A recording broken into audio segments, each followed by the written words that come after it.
everybody knows. So we are going to get started. So my name is Matthew Negron. I am with IIDA, Pennsylvania, New Jersey, and Delaware. I am the Morristown City Center. So we brought back our coffee series. And this time we did our coffee series based on different topics. So today's topic is materiality and sustainability. And we have 5 wonderful guests with us today. So we have Mike Johnson from 3Form, Regina Stevenson from Steelcase, Elyse Belkin from Momentum, Brian Morgan from Millicare, and Mike Johnson from Millicare. So I want to let each of them introduce themselves before we jump into the questions for today. So I want to let Mike, how about you go first? Sure. Good morning, everybody. My name is Mike Johnson. I'm Director of Sustainability for the 3Form companies, which is 3Form Light Art and EFI. We are headquartered in Salt Lake City and Seattle, respectively. And I'm joining you this morning from Montana. So good morning, everyone. Oh. Thank you. How about you, Regina? I'm Regina Stevenson from Steelcase. I am the Architectural and Design Manager in New Jersey. Thank you. And Elyse? Hi, everybody. Elyse Belkin. I am the account manager rep for Momentum Group, which is wall covering and textiles. We are a sustainable company, and I cover New Jersey, Westchester, Rockland, Connecticut. I'm kind of all over the place. I call on A&D dealers, all different markets. Thank you. Brian Miller?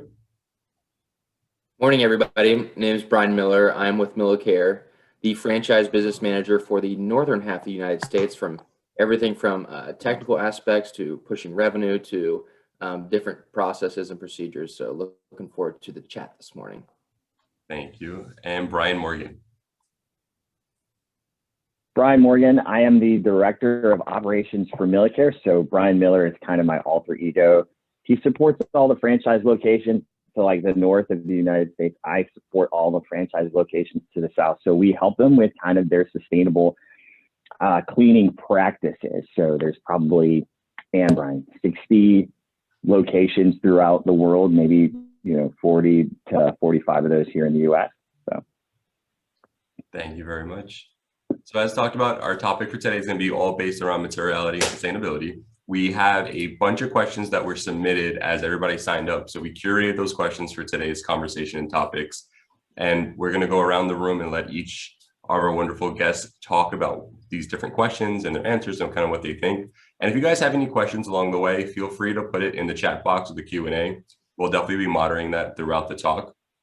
So you're more than welcome to chime in, ask other questions if something pops in your head. Again, it's a completely open dialogue, and feel free to ask anything that you would like to. So the first question to the group is, what tools and processes are being put in place to enhance material transparency? Who would like to tackle that one first to start it off? I mind jumping right in if nobody else minds me taking the lead on this one. Right ahead. All right. Well, I think I hope it's kind of clear, and it may not be to everybody out there, that life cycle analysis is probably the most important tool that we have in terms of measuring the footprint and therefore mitigating that footprint after the fact. That's for the environmental aspect. For the health aspect, we're doing a lot of ingredient measuring, disclosing, and vetting. And for that, one of the tools that I'm finding most helpful is ToxNot. I think it's a great screening tool. Gives us list translator information, gives us overall information on the known or suspected hazards, and now they've even integrated European standards. So that tool for us has been extremely helpful. And Mike, what was the name of that tool? It's called ToxNot, ToxNot. Thank you. I'll put that in the chat for everybody as well. Yeah, and just to be clear, I think that's more of a manufacturer's tool and not so much of one for architects and designers, unless architects and designers have a desire to be a toxicologist on the site. And Brian Miller, would you like to go next? Yeah, I feel like I'm going to answer this a totally different way, but so as Morgan had alluded to, we're really in the service providing space. So when it comes to us, business to business, we like to just be transparent with the chemicals being used. And in a time when you could say pesticides are being used at an all-time high, We really want to focus on the SDS sheets that are being handed out to the customers. In the past, you would see that a product information sheet was kind of used as both a selling tool, marketing tool, when in all reality, they'll tell you in the disinfectant world that the SDS sheet is the Bible, the label is the Bible. So we want to stick to both of those things as opposed to getting into a product information sheet. So really educating the consumer on the key categories to look for in an SDS sheet, and just making sure that our toxicity levels are low. Those are the things that we want to focus on when dealing with a business to business. So I can go next for Steelcase. So we work on a really vast product portfolio to scale the design and procurement practices for healthy materials. And one of the big things that we use, and we've used with several clients, is an environmental metrics report. And this basically shows all of our products with recycled content, and it has third-party certifications as well. We just try to avoid some key chemicals that are of real concern. We provide reporting to customers working through both LEED, WELL, and the Living Building Challenge, and it basically helps them select the best products, you know, to just be healthy and have transparency. So that's pretty much from our furniture perspective. So I would chime in here. Oh, you know what? I have an echo. Do you hear that? You're okay, Elyse. I'm good. Okay. I would just chime in here. You know, we're very similar in that we work on similar reports. We make a product that goes on something else. So it either goes on a wall or a piece of furniture. So our portion, we always have to work with the manufacturer. And when we develop products with the mills, especially sustainable products, whether it's from recycled content, things like that, there's a strict,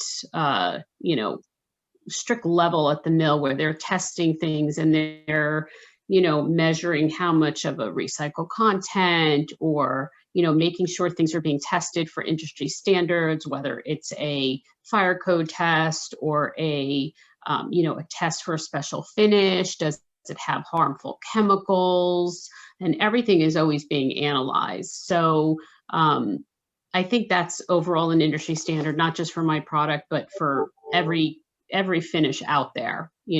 Are they healthy? Are they safe? What's being used? Can we measure what's being put in there? Who's providing what's being put in there? It's a whole list of things.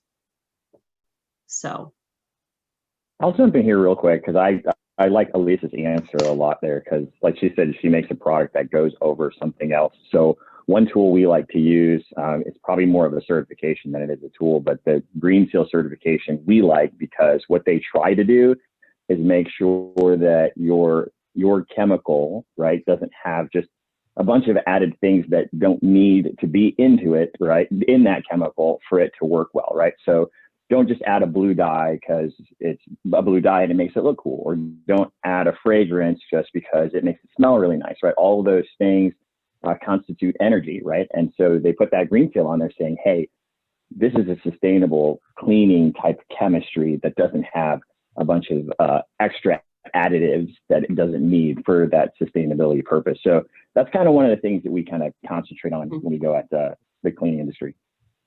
And I would say a lot of what you're talking about too is it goes back to that off-gassing for the people in the space as well, and how health and wellness, how they're feeling, how the people are reacting to the space, which kind of jumps into our next question, which is how is sustainability being used to enhance the health and wellness of people within the space? Who would like to take a stab at this first? I know, Mike, you went first before, but anybody is welcome to jump in, and whoever wants to take a stab at it. I mean, I could certainly start if you would like. So I think overall, again, my industry, our industry, there's certain, I'm going to call them things or codes, or like, let me bring up Prop 65, for example. Somebody along the way, and Mike sort of had a little smile there. But Prop 65 came along, and, everyone's like, what's Prop 65? What's Prop 65? Well, in California, Prop 65 basically states that if you're, for example, a piece of furniture, if that piece of furniture and the fabric that goes on the furniture has any harmful chemicals that could possibly cause cancer or any other illness, you can't pass Prop 65. You can't put those harmful chemicals into that piece of furniture, because the reason why this Prop 65 came to fruition is so the story is told, a pregnant woman was sitting in this chair at work, and supposedly it had harmful chemicals in the fabric. And unfortunately, she got ill, her newborn baby, something happened, and then this whole Prop 65 came to be. So they said, okay, no more harmful chemicals. We can't use cancer-causing dyes, agents, finishes, etc. And so now a lot of companies are adhering to this Prop 65. And I know I'm sort of getting off the beaten track here, but because these propositions come into play, and because people hear that something, needs to be Green Guard certified, or it has to be approved with this, or it has to be, Cal One said it has to be all these different things, the whole industry starts to adhere to all these things, and they start to make everything healthy so that they can pass, and I'm calling them things, but they can pass all of these, laws and, But to your point, sometimes propositions. But to your point, sometimes enhancing a space is even taking away things from the space. Because like you said, you're literally removing materials you're taking away. You're seeing Cal 133 starting to be rolled back because that was made from when people used to smoke in buildings.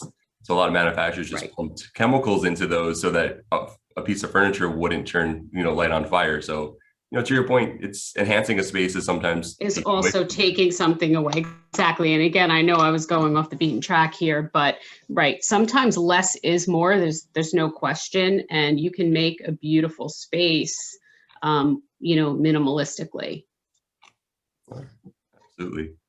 Thank you, Elyse. Transparency is also going further than that. That's a really great introduction, Elyse. Thank you. Transparency, when used properly, we can really look at the ingredients and the known or suspected hazards of each ingredient. And when we're living in a world right now where there's over 83,000 chemicals in use in manufacturing commonly in the United States, the vast majority of which have never been studied for human toxicity. We just don't know what is in the materials that surround us every single day. So there is no magic silver bullet, unfortunately, to make us all, magic button into compliance with Prop 65 or with all healthy materials. But I think the underscoring point for Elyse is less is more, especially when we can eliminate things like the red list chemicals of concern and just get those out of our environment completely and totally. So I think transparency has been a wonderful tool in having us hone in and look for greener chemistry and be aware for the first time of manufacturers of possible hazards. And I wanted to add on to that, the last question, just to say that mindful materials is also a really, really great tool for everybody in this marketplace. It's a collaboration between industry and user. It's free to use, and you can research based on any parameters that you so choose for the project or the client. I think it's a really, really great tool. Thanks, Mike. I just shared that in the chat as well for everybody. So you have a link to both toxnot.com and mindfulmaterials.com. Thank you. Absolutely. Brian, or Regina, would one of you guys like to jump on that question? So at Steelcase, we work a lot with our customers to achieve certain goals and standards, certifications, and sustainable purchasing programs. But we, have our own manufacturing locations. They're all ISO 14001 certified, multiple LEED certified buildings. And Steelcase has certified a few of our own spaces to well and fit well building standards.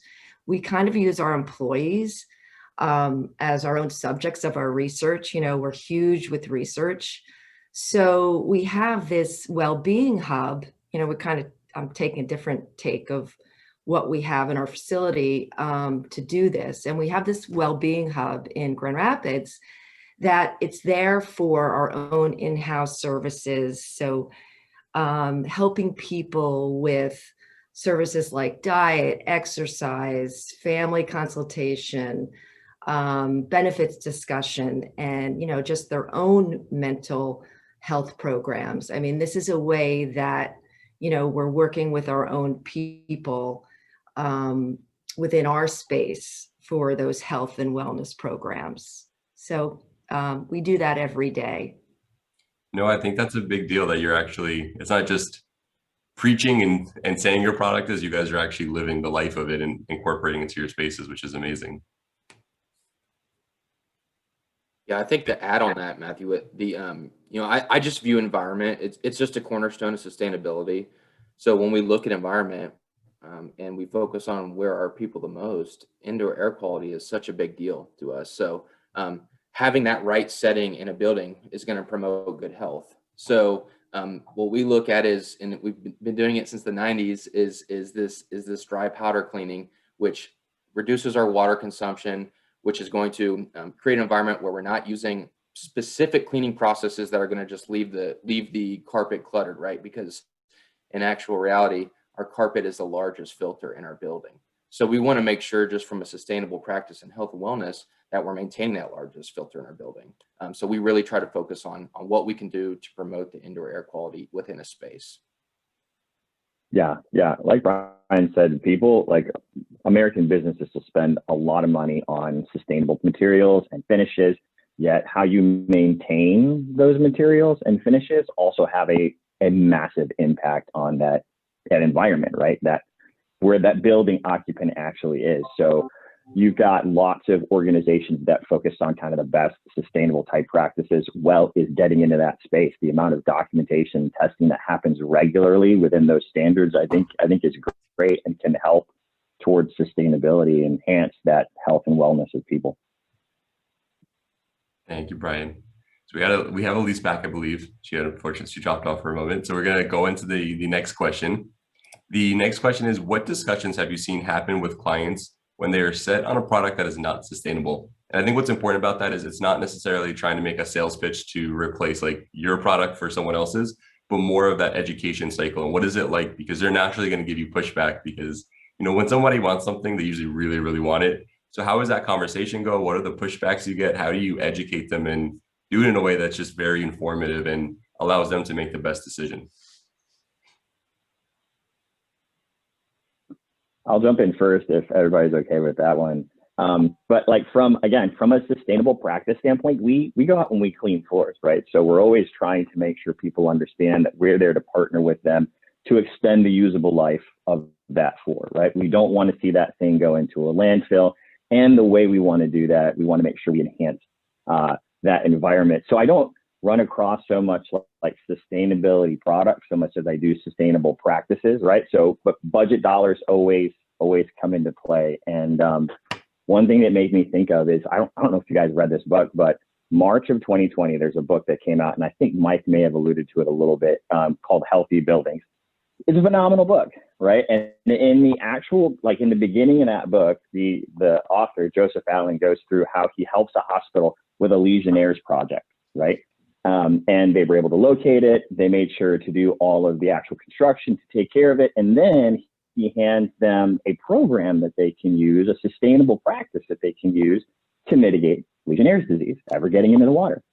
And they say no, right? Because the operational budget versus CapEx budgets, I'm saying, are very, very different. So to Matthew, to your point earlier, a lot of times it is that education. A lot of times it's the things that you're doing here, like this coffee chat, to say, hey, let's pull you in a little bit to understand kind of those sustainable practices that you can implement in your building. You know what I'm saying? So that you know, going forward, things are good for everyone. So.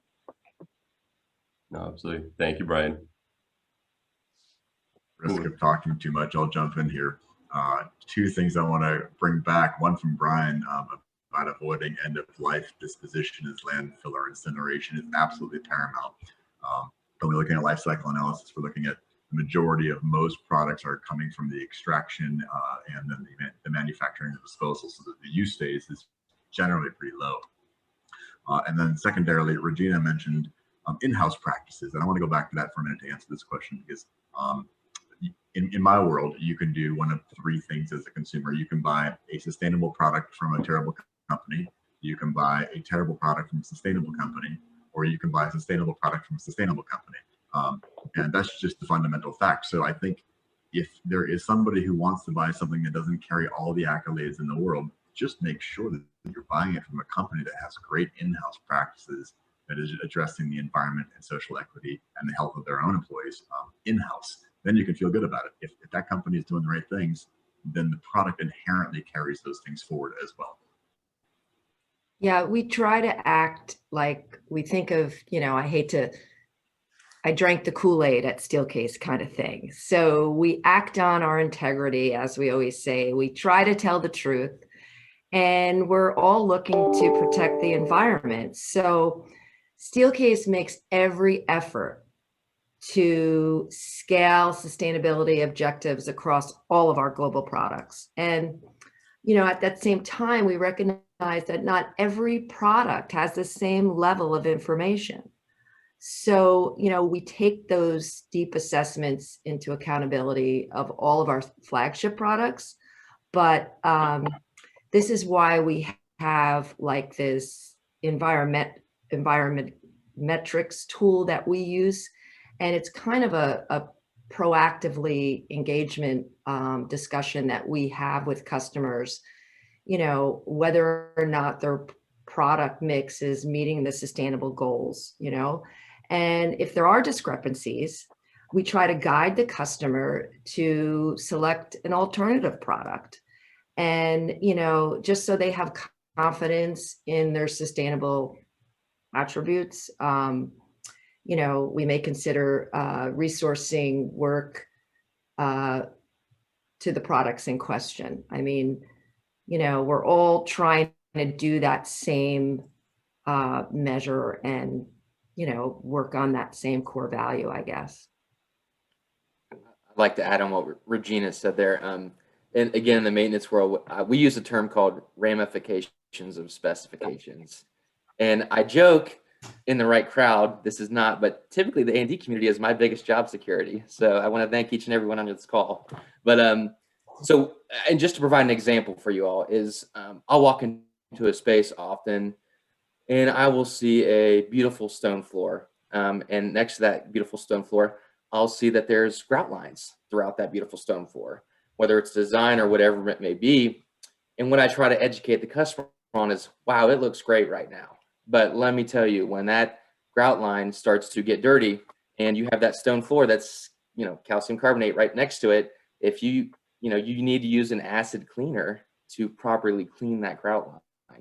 And whenever you touch an acid with a stone, it's not going to mix. It's going to etch really bad on you. So that ramifications of specification is basically just make sure you're looking at a long-term solution for your space, because one day you are going to have to maintain it. And how you maintain that could become greatly affected. So that would be my little pitch on that question there. Alex said that's why you don't use white grout. Another thing exactly that popped up in the chat was getting the end users and clients on board is super critical. Have you guys, do you see a lot of pushback from the actual end user and the owners of the building and trying to get their buy-in to some extent? And I guess what's the psychology to get their buy-in? Yeah. Sometimes we do. But again, it goes back to that relationship and that education piece. Most of the folks that we work with are going to be your facility managers or like environmental services and things like that, right? And they've got a lot of things that they're doing. Sometimes they chase a lot of other bigger projects or complaints throughout the facility. And sometimes, the sustainable cleaning practices of their floor is not necessarily on their mind. So there is a lot of education that goes into that. But if we can get that buy-in, and then to Mike's point earlier, like a lot of companies that do have sustainable messaging actually can be very committed to sustainable cleaning practices. And we find that mashup is there. And I don't know who said this earlier, but they said customers like that we are sustainable and conscious in our sustainability, right? So we want to have sustainable products, sustainable messaging all the way through our environment. So it's actually in our blood. And then, you know what I'm saying, help our customers, educate our customers on that and kind of bring them into our world a little bit, and that'll help. Thank you, Brian. Elyse, is there anything that you wanted to add? I know you jumped off for a little moment due to some tech issues. I had a little, could you hear me okay? Yeah, no problem now. I would say the question I'm Okay, talking about is discussions have happened when clients want to use a product that's not sustainable. Right. So I know, sorry about the whole mishap. My computer is Okay. still rebooting. I actually called in on my phone. But the only thing I wanted to add, which everybody pretty much covered, is that, especially for me, education is key. And it's so important when I'm out with my products and talking about my products that the main question I ask a designer specifier is, what are you using this for and where is it going? Because if we're on the same page and they need something to fit a certain criteria. So you want a heavy duty cleanable product because you're putting it in a cafeteria, or you want something to be, it's going in front of a window. So it has to have a high light fastness. So all of those things count. And, in general, our products, and that's going to be the next question that you're going to ask, but our biggest, we bring sustainable products to market. We are 95% sustainable. Everything we do in our company, our practices, the products we bring out. So I'm already coming to market with sustainable products. The next step for me is just to make sure that my designer, my customer is, we're talking about what the necessities are so that the right product is specified for the right job. But I think you brought up a really important point. It's not always necessarily saying no right away, but it's asking them the right questions. So it's almost like you're asking them the questions and then you're letting them find out that the product they chose is not the correct product based on what they're telling you.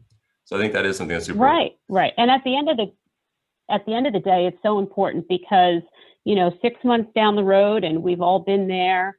I was called into a dorm installation in a public space, and they used regular fabric, no finish. It wasn't a coated product, a vinyl, silica, whatever.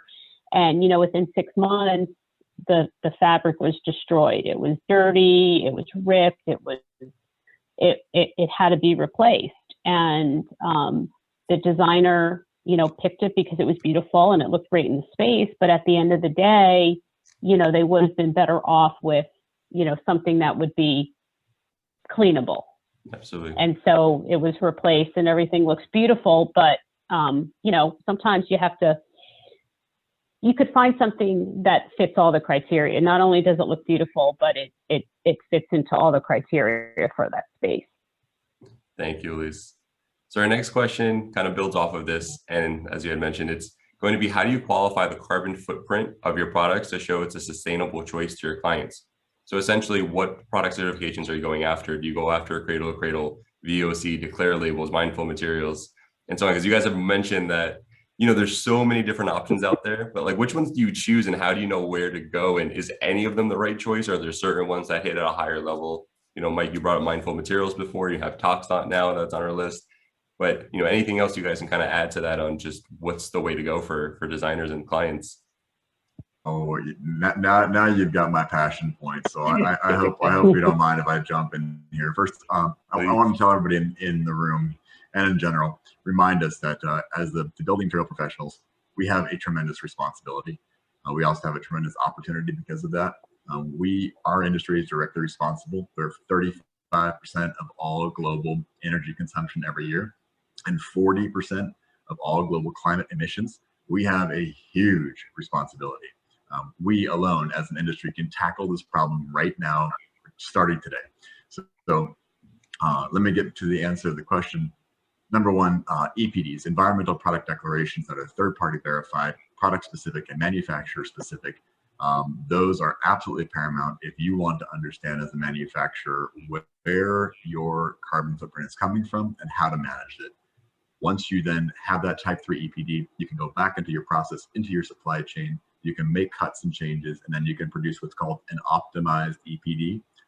At 3form, we've done now the first round of that, and now this is a personal decision, but I feel very strongly about this.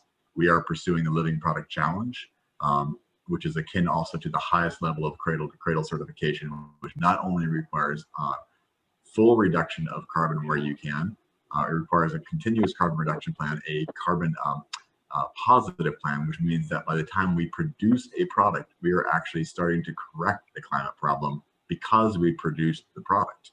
That's independently verified, scientifically proven through what's called a handprint. So Living Product Challenge certified products are just phenomenal, and highest level of cradle to cradle also. And I know I need to get some time to everybody else here because I can see everyone else is passionate about this too. But I will tell you, there's a phenomenal new tool out there. It's called EC3. That is the Embodied Carbon Calculator for Construction.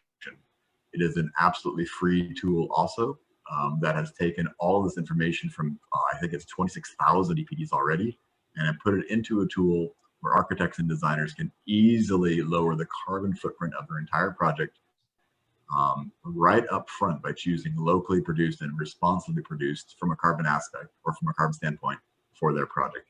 And with that, anytime you want to talk carbon, just give me a call. I'm happy to talk carbon.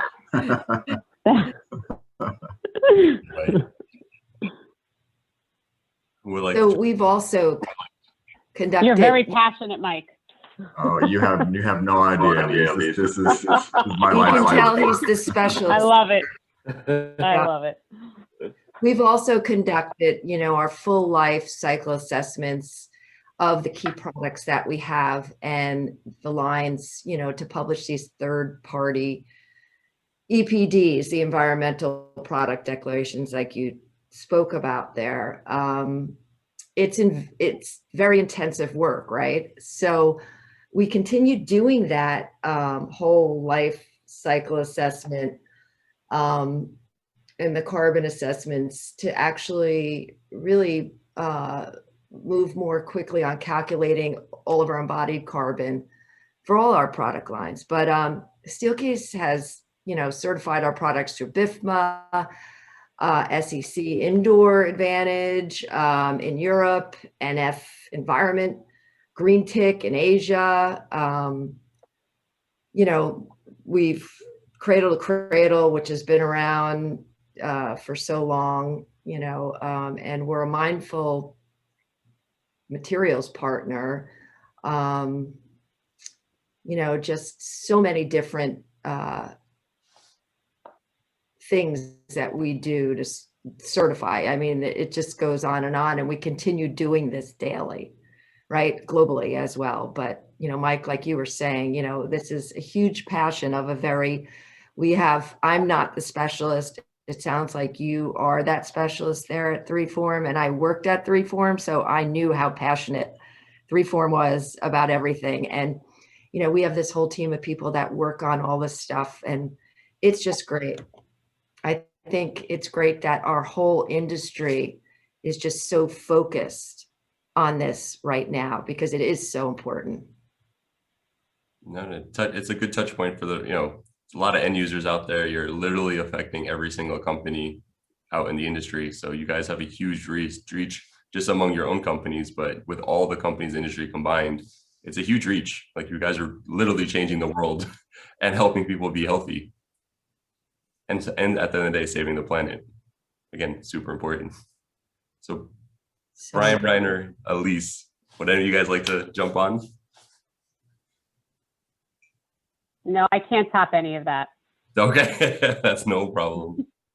Yeah, I would just say, Matthew, I mean, just to keep it short, when it comes to looking at maintaining a product down the road, there's no better place to start than to look for chemicals that are listed, that are Green Seal certified. Start there. They're all about reducing the toxic pollution and waste, conserving resources, minimizing climate change and ozone depletion, and the product performing effectively. And I would encourage anybody that has questions on Green Seal products to Steve Ashkin did a YouTube with Jeff Cross and talks about the evolution of green cleaning products through the current time we're in and how those products have evolved over time. It's a great watch. if anybody has the time to look at it. Perfect. Thank you. Yeah, what Brian said with kind of the greenfield, we're going to come in and clean, and we're going to come in and clean again. So when we're using those types of chemicals in a regular environment, greenfield is perfect. We also kind of on our hard surface side, we do pay attention to any type of VOC emission if we're going to put like a field applied wear layer or something out. So that's huge. And then we make sure that we come up with good documentation that helps our customers to understand, hey, this is how we support LEED, or this is how we support well for sustainable practices within your facility. So there's massive documentation that we try and put out there, Matthew. So again, in kind of the sustainable practice world, it's a little bit different, but definitely on our mind. And Brian, to your point though, when you guys clean, do you guys have a metric of how, if a product is like your floors are being cleaned, how long does it extend the life cycle of it? Is there like a general metric that you guys use at all to gauge it? So no, that's good. That's good. So what we try and tell them is if you have a sustainable practice of cleaning regularly, specifically with our low moisture chemistry, we're talking about extending the life cycle of your carpet instead of you having it down 5 to 7 years and then stopping, right? Because maybe your practice of cleaning was, I'm just going to clean the whole thing one time a year, right? Every year, just one time. If we can have a sustainable cleaning practice with green products, we can probably take that from 5 to 7 years now to 10 to 15. I've got certain locations that have been doing carpet for 20 years.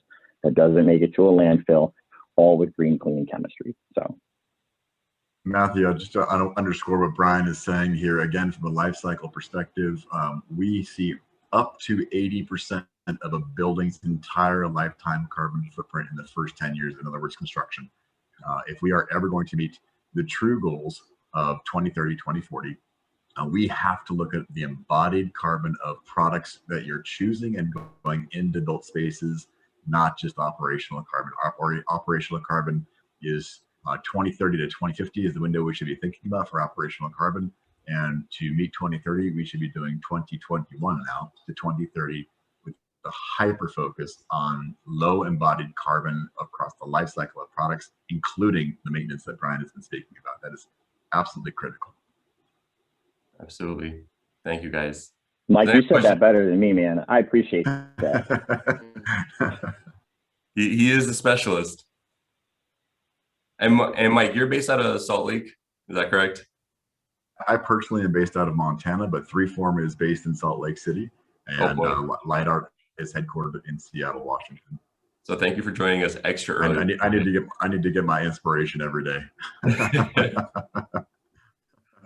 The next question we're going to jump into kind of deals with carbon is how is your own company reducing its carbon footprint on an annual basis? I know, Regina, you brought up before that, Steelcase with its own buildings is going after like LEED certification and looking at, implementing its own practices in terms of manufacturing with selling designers. But for everybody, it's like, how are you starting to cut down little by little? Is there any plan in place? Is there, there's that 2030 architectural plan of every year you're committed to cutting down?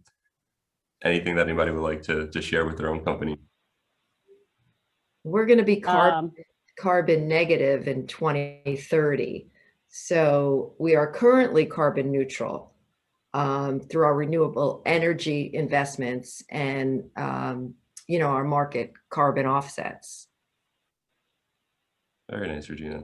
So that's excellent. So you'll be negative, not just neutral. You're exceeding that 2030 plan. Yeah. That's amazing. Exactly. We are doing exactly the same. We do so many things. I actually pulled up my website. We have an environment tag on here. So, I know most of it, but essentially the products that we sell, we have a lot of industry first. We first brought out recycled polyester. So essentially it's a fabric made from recycled water bottles. They actually take the fiber from the recycled pellets from the plastic. We were the first in the industry to come out with what we call naked nylon, which is recycled nylon, basically scraps that's used from the manufacturing process for a certain apparel and carpet. We also we take back the rolls that our fabric is shipped on. So we have a take back program. We take back memo samples that are shipped out. We use old fabric memo samples, and we make quilts, and we donate them to shelters and people in need. We reset our carbon footprint by, planting trees in various countries. We have solar panels on all our buildings. I could go on and on, but we all drive green cars just to offset some of our carbon footprint. And again, it's just keeping in mind the products that we are bringing to market, that they are all, made with less water, less energy. We use the Green Guard certification, natural products, and so on. So I think that's a lot, but it is definitely our passion. And everybody in our company, when they are hired, they are trained. We have a whole sustainability training program so that they understand what that word sustainability means and how we go to market with that. Thank you, Elyse. Yeah, like you said, it's not just the product, it's also the company from top down and bottom up is what is everybody doing? All the way to the cars you're driving, the building, the products, the manufacturing, chemicals. It's not just a one-way street, which is great because that means it's attainable for everyone. They can all get there in their own way, and they can at least start with something and then slowly migrate into the right direction. Waiting for Brian to go because I hate jumping in all the time. Yeah, I'm gonna go. I'll go before Mike just so he can have a much better answer. Milliken has an awesome sustainability report. I would encourage anyone to look at it. 2019 is out there right now. It has a focus on the reduction in greenhouse emissions, water consumption, solid waste, and then from a product standpoint, they have a whole emphasis on the end-of-life plastics challenge. So it's an awesome report. It shows our goals for 2025 to 2030, where again, we're making some really big strides in sustainability. So a lot of awesome things going on with Millicare. Thank you, Brian. Brian Morgan or Mike? Oh, Mike unmuted. I think he's ready. Well, I'm waiting for Brian Morgan. I'm sometimes polite, even when I'm Oh, passionate. no. So if anybody didn't catch it earlier, so Brian Miller and I, we work for the same company. Our company is fairly large, but our business unit is Millicare, again, those sustainable cleaning practices. But when we pilot into our larger company, which is Milliken, there's multiple divisions. So there's floor covering, there's textiles, and there's chemicals. And to Mike's point earlier, lots of Milliken's business surrounds manufacturing, right? So I have a buddy, his name's Zach. He's actually in the chemicals division, and he just put out a very, very cool post on LinkedIn where he talked about how some of the Milad agents that they put into plastics, right?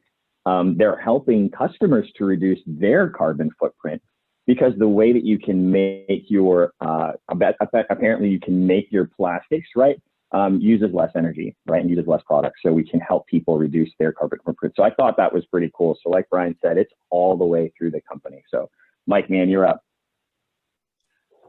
Well, that was actually a tough act to follow with all of you. Thank you. I'm going to first say you guys are all doing a great job. So thank you. It's really enlightening to see that other manufacturers are doing everything from employee engagement and employee training, having green vehicles on their list. I think it's really, really encouraging. We cannot stop at the easy, low-hanging fruit. We just can't do that. So I think what 3Form, in my opinion, is doing that is a bit unique, and honestly, it's because we're pretty small, we're pretty agile compared to some of the really, really big folks out there. We're tiny. That gives us an advantage, and that gives us an advantage to really try new things all the time on a small scale, and then when we have success, we can get out there and we can really talk about it, and we can educate and participate. Likewise, when we fail, we can talk about that too, and that's okay. But what are we doing? Everything that has already been listed with solar panels and reduction in-house and looking at variable drives and everything that we can do to minimize our on-site consumption is key and paramount. But then I think we all have to look beyond that. We all have to look well beyond our own personal footprint or our manufacturing footprint into the life cycle of the products, make sure that we're reducing it across the entire life cycle, including take-back programs. But take-back programs do not do enough if those materials aren't going anywhere. So recently, 3form released our first closed-loop product called Fleck, and it's basically taking our own waste, having it sent off, reprocessed in a facility that we designed, taking that material back and reincorporating it into a brand new product that's beautiful. And then even the leftovers from that were taken from our light art division, and they turned it into pellets that are extruded into new products. So we have to close the loop internally. We have to go beyond going to net neutral. Net neutral is great, but we got to go beyond that. We've got to go to net positive. We have to start restoring the climate through hand printing and through creativity. We've got to scientifically prove it, and we've got to talk about it all day long as to anybody and everybody that will listen, because at the end of the day, the only power that we all have collectively is the power of our consumer choices. What we buy dictates who makes it, what is made, and how it is made, and that's it. That's the end of the day. That's what it comes down to. On that note, just one more thing. I think most of you are probably on board with this already, but one simple way to reduce your carbon footprint of sampling is a materials bank. They send out your samples in collective packages. They take back the packaging. They take back the samples. You can really reduce your carbon load by using materials bank. So if you want to know more, just call me. Call me personally. We'll talk for a couple hours. Mike, I have a question. You guys take back your product. Is there any way that you guys are tracking it? Because, a lot of the onus is on the client to maybe tell you guys, but do you guys have a methodology or process to say, hey, make sure before you throw that out, let Mike Johnson know at 3form to send back your product? One of my favorite questions about failure, Matthew. We've had a take-back program now since about 2004. So we've had the take-back program for a long time. We almost never get requests for that. And the reason is because our laws in the United States favor disposal through landfill or through incineration. In other words, there are very few laws. Portland, Seattle, New York City, a few others have laws that require deconstruction and separation of waste. Most places, as we all know, when somebody is done with a substance, they go in, they tear it out with a deconstructor or a demolition crew in 5 minutes, and there's never a chance for that material. So we have tried educating, but getting that material back is really, really difficult. Where we have had a lot of success is when we have large installations and ongoing communications through our sales reps with the end client. When that happens, then 3form, they stay in contact with that final installation, and they say, hey, we're done with this. We're looking at more materials in the future from you guys. What can you do with our old materials? And that kind of circles around to education on sustainability at large. And again, the more we all demand change and we all demand to have deconstruction practices in place and take-back programs to complement them, we can solve this problem. We're just not there yet, and it's because of a financial instrument that has been built into our marketplace. Oh, thank you, Mike. Yeah, it was amazing for me years ago. Big answer, sorry.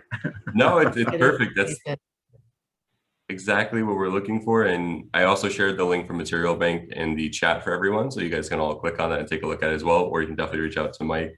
But it was amazing to me. A few years ago, I found out that most towns don't actually recycle, and they still have us recycle just because it took us 30, 40 years to learn the habit. And now if they ever want to, but it's because you have to triple wash plastics, and Asia's not buying as much plastics they used to from us, but they don't want us to break that habit. So it is amazing to kind of see, like, we think we're recycling, but we're really not recycling most of the time. And like you're saying, is what are we doing as a process to try to get that material back? The next question we were going to talk about was a little bit about Lead and Well, but since we're coming up in the hour, I'm going to kind of skip over that one since we've talked about certifications.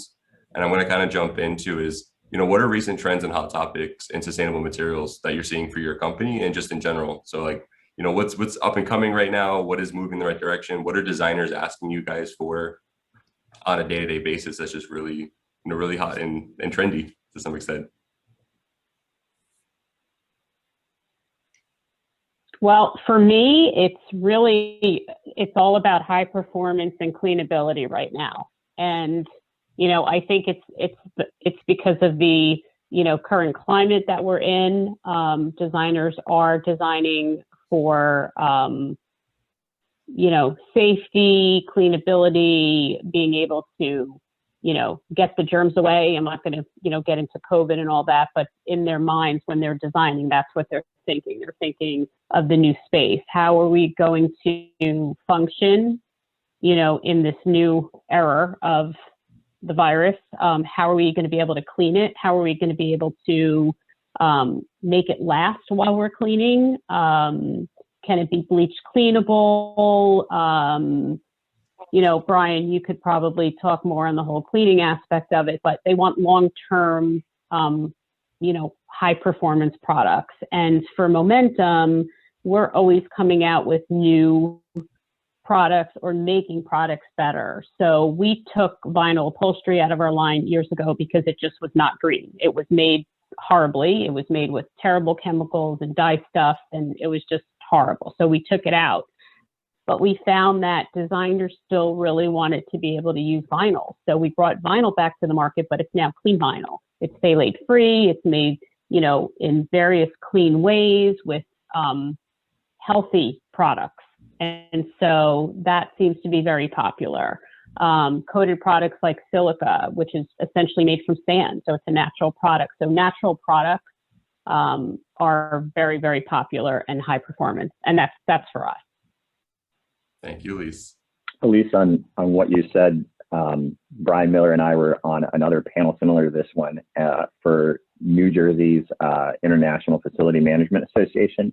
And we got thrown a question.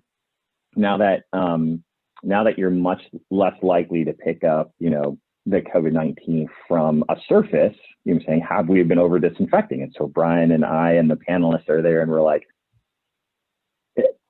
yes, possibly. But I say that because I think everybody got back to a good, sustainable cleaning practice is something that's needed, right? The CDC says, make sure you clean before you disinfect. So what it kind of brought us back around to was, yes, we would love to have those materials that are cleanable, but we also want to make sure we have proactive, sustainable cleaning processes from HVAC cleaning all the way down to your floor. So that was kind of the recent trend, and I guess you could say hot topic. I've talked to maybe 4 or 5 folks about that because there was a run on hand sanitizer and disinfectants right at the beginning of March of 2020, and now it's okay. We're settling back in. There's a vaccine. Well, how do we make sure we're still proactive, and cleaning is come right back, to focus on that sustainable practice. So. And honestly, some of those habits that were implemented, not necessarily a bad thing. It's something that should have probably been implemented a long time ago. So it was a long time coming. I could say that we have adopted a principle called the environmental social governance.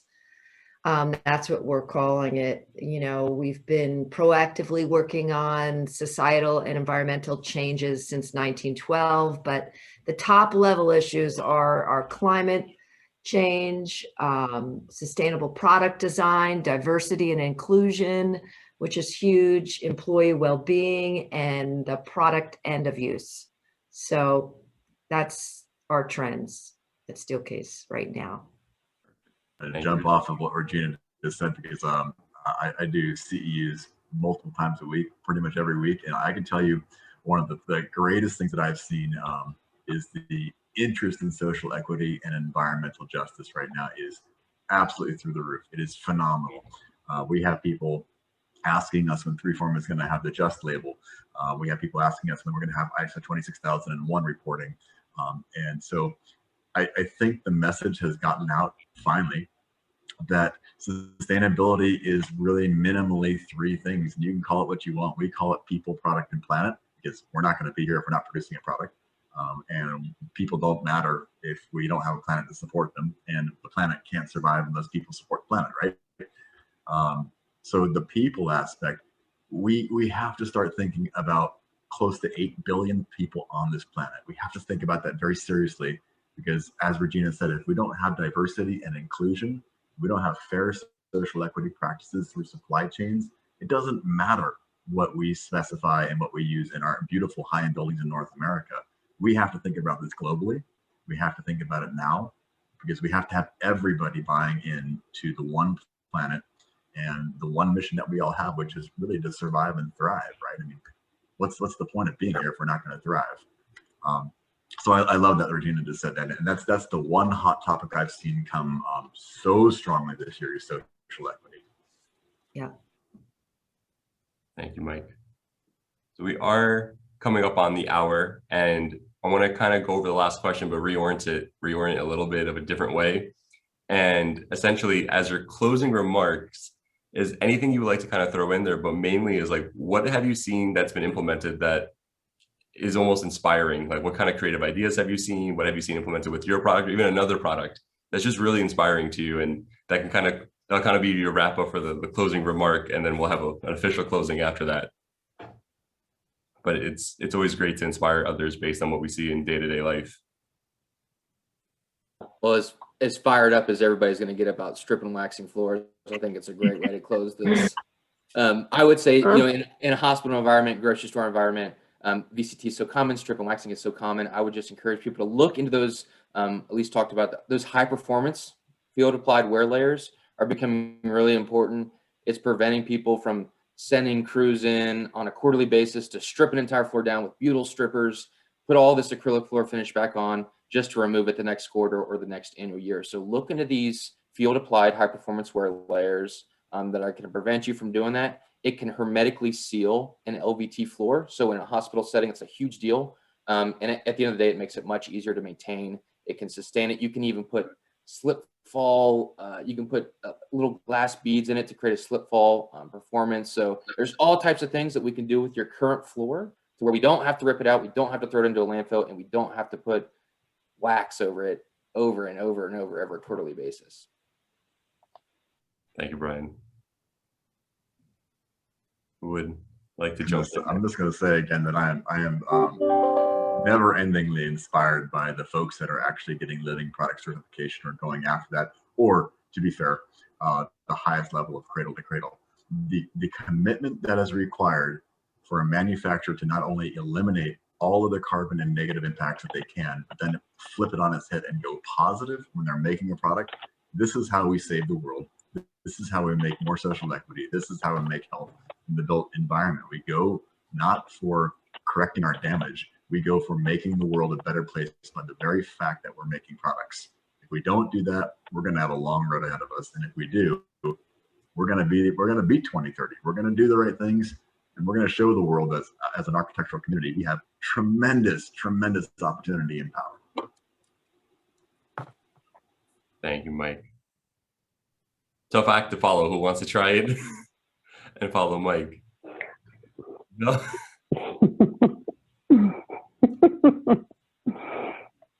I am just sharing in the chat right now just the link for next week as well. So it's a different topic for next week.